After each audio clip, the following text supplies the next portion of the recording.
Teman-teman, gimana trade-nya hari ini teman-teman? Buy limit saya nggak kejemput teman-teman di 43 ini. Cuman bukan itu poin pentingnya di video kali ini. Jadi kan video tentang market struktur, terus edukasi basic lah, basic tentang supply demand, market struktur gitu kan kita udah tamat ya teman-teman di video sebelumnya. Bagi teman-teman yang belum nonton, silahkan tonton dulu di playlist yang sudah saya sediakan di channel saya gitu. Nah, untuk di video kali ini kita akan melanjutkan tentang materi yang advance atau lebih pro-nya lagi lah, lebih lanjut gitu. Jadi saya harap teman-teman sudah menonton dulu semua dasar-dasarnya, basic-basicnya, dan pahami gitu. Buat teman-teman yang baru belajar atau ingin menambah pengetahuan tentang trading price action gitu, price action murni ya teman-teman. Jadi support, resistance, supply, demand, nah dan lain-lain gitu. Sekarang kita belajar market struktur teman-teman, yang lebih advance lagi, yang lebih lanjut gitu, tingkat lanjutnya gitu. Oke, langsung saja ke materinya. Di sini saya sudah siapkan coret-coretan sedikit. Nah, market struktur itu dikenal dengan sebuah flag range atau batas kisaran batas bendera lah gitu. Kalau flag kan bahasa Indonesia bendera, range itu kisaran, tapi artinya itu bukan flag range itu bukan flag pattern kayak gitu, bukan teman-teman. Flag pattern itu area flag range itu area yang meliputi sebuah swing low, swing high, lalu di breaknya di mana gitu kan. Jadi flag range ini dibagi menjadi dua titik teman-teman.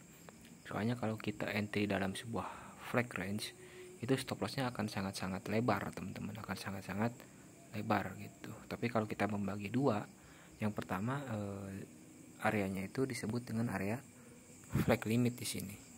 Area flag limit, atau ada yang bilang order flow, ada yang bilang juga swap area atau swap zone. Support become resistant, itu resistant become support, demand become supply, atau breaker block atau apapun itu. Nah, itu namanya flag limit gitu. Nah, terus yang kedua areanya itu disebut dengan extreme origin atau origin of the move atau decision point atau turning point, apalah itu teman-teman. Pokoknya area ekstrim itu ada di ujung sebuah pengkolan market struktur biasanya kayak gitu. Nah, kita langsung aja ke contoh gambarnya. Kita pertama akan menggambar dengan bearish flag range gitu. Nah, ketika teman-teman melihat sebuah swing low, lalu swing high, lalu membuat new low. Jadi low sebelumnya ini di broken gitu, ke bawah, di break gitu. Nah, area pertama yang kita akan marking adalah area flag limit teman-teman. Area flag limit biasanya area flag limit itu ditandai dengan area support gitu, swing low yang di broken gitu. Lalu dia muncul candlestick atau zona supply drop base drop teman-teman. Jadi continuation move di sini. Supply DBD. Jadi teman-teman udah paham lah supply DBD itu maksudnya apa gitu. Soalnya udah ada di video saya sebelumnya, di video basic. Di sini supply DBD biasanya teman-teman, drop base drop gitu. Nah, untuk yang bagian atas gitu. Untuk yang bagian atas kita sebut dengan area ekstrim atau origin. Jadi dia berada di ujung sebuah pengkolan flag gitu. Nah, ini biasanya supply or BD, jadi reversal, karena ini merupakan titik poin pembalikan harga gitu sampai bisa ngebreak level support gitu. Nah, kalau di flag range bullish gitu. Nah, yang kedua kan tadi kan flag range bearish. Nah, sekarang kita bullish flag range gitu, flag range. Nah, sama aja teman-teman konsepnya, cuma tinggal dibalik gitu kan. Ketika harga membuat sebuah high di sini lalu low, nah swing high ini di break teman-teman, di broken di sini, di broken, lalu harga membuat rally base rally gitu. Nah, jadi area entry pertama kita itu di sini, di area flag limit di sini, atau di area order flow gitu, atau di area swap area gitu, resistance become support kan. Nah, biasanya zona demand yang muncul di sini itu adalah zona demand tipe continuation atau kita dikenal dengan RBR, rally based rally gitu. Demand RBR di sini. Demand RBR, lalu di ujung pengkolannya sini yang bawah kita biasanya akan muncul zona demand DBR di area ekstrim ini atau di area origin ini. DBR, jadi drop base rally di sini DBR. Nah, seperti ini teman-teman. Jadi kalau kita skenario-nya begini gitu. Ketika harga setelah nge-break support di sini kan di broken kan. Ketika harga kembali lagi ke sini ke area flag limit, jika ada konfirmasi kita akan sell. Pastikan teman-teman di sini itu ada area support yang di break gitu. Lalu di sininya ada drop base drop gitu. Nah, flag limit itu teman-teman dikatakan valid apabila minimal mampu mereject harga sekurang-kurangnya 1 kali teman-teman. Jadi kalau dia belum selain dia harus sejajar dengan level SNR gitu kan, dia harus mampu mereject harga sekurang-kurangnya sekali gitu. Ini kan sekali, 2 kali. Nah, biasanya kalau ada pattern yang ketiga, nah di sentuhan yang ketiga ini baru kita sell gitu. Beda lagi dengan area origin gitu atau area ekstrim. Kalau area ekstrim sih memang area favorit teman-teman. Kalau trader PA itu, trader price action biasanya memfavoritkan area ekstrim ini teman-teman. Kenapa?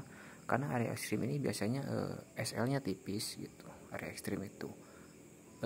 Terus targetnya jauh gitu kan, karena di swing low yang ini targetnya nge-sell di sini, targetnya swing low yang ini, nge-sell di sini targetnya swing low yang ini gitu.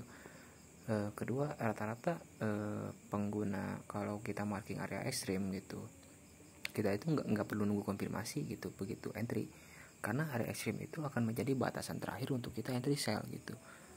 Karena jika area ekstrim di broken atau di break body gitu kan, membuat high gitu, berarti tren sudah berubah gitu. Itu indikasi awal tren sudah berubah, kecuali dia di fake out kan. Maksudnya di fake out itu, jadi kalau ini harga ke sini break, nah break retrace lanjut, nah berarti dia udah berubah total gitu kan.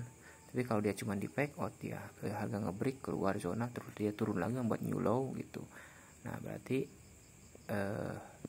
ini masih berlaku gitu. Cuman ini materinya terlalu jauh teman-teman, kita bahas dasar-dasarnya dulu gitu. Jadi intinya kita itu hanya akan area di kalau kita menemukan sebuah market struktur seperti ini di market gitu, kita hanya akan entry di area flag limit gitu. Dan yang kedua di area ekstrim gitu, dimana aja teman-teman tempat muncul konfirmasinya gitu. Kalau di flag limit ada konfirmasi, kita bisa sell di flag limit gitu. Kalau di flag limit nggak muncul, ternyata dia tembus, ternyata harga ke sini ke ekstrim. Nah kalau di ekstrim muncul konfirmasi, ya udah kita sell gitu. Seperti itu teman-teman.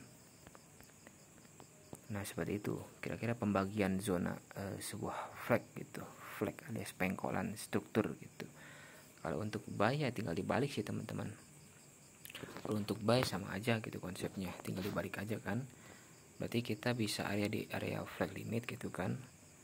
Sekali nih kalau dia ngetes, sekali tes gitu, set naik ke atas, nah baru kita tes di kedua dan ketiga baru kita entry gitu.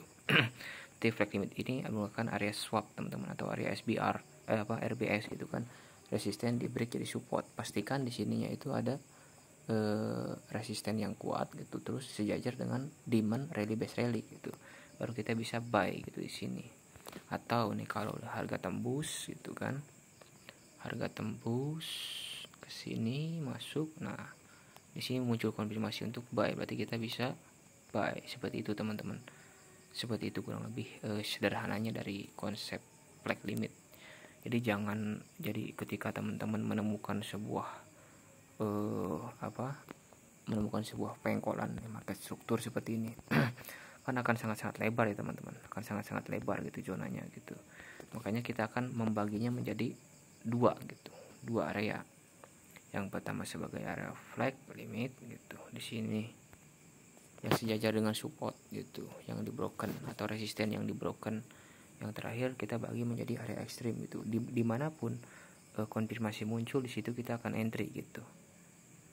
seperti itu teman-teman. Kalau dimanapun konfirmasi akan muncul, di situ kita akan entry gitu.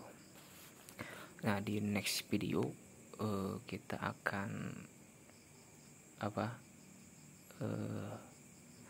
akan belajar mencari contoh di chart gitu kan, di candlestick langsung gitu. Kita akan saya rasa di sini video ini udah lumayan panjang ya teman-teman, takutnya teman-teman mulai bosan gitu. Nah kita akan belajar mencari contohnya. Ini kan market struktur advance part 1 lah, flag rank. Nanti saya kasih judul flag rank seperti itu. Nah ini kan part 1. Nah di part 2 nya kita akan mencari contoh cara marking flag rank, terus cara marking flag limit, dan cara marking ekstrim langsung di chart gitu, seperti itu teman-teman. Oke teman-teman, saya rasa cukup dulu buat video kali ini. Kita lanjut di video-video berikutnya teman-teman. Terima kasih sudah menonton.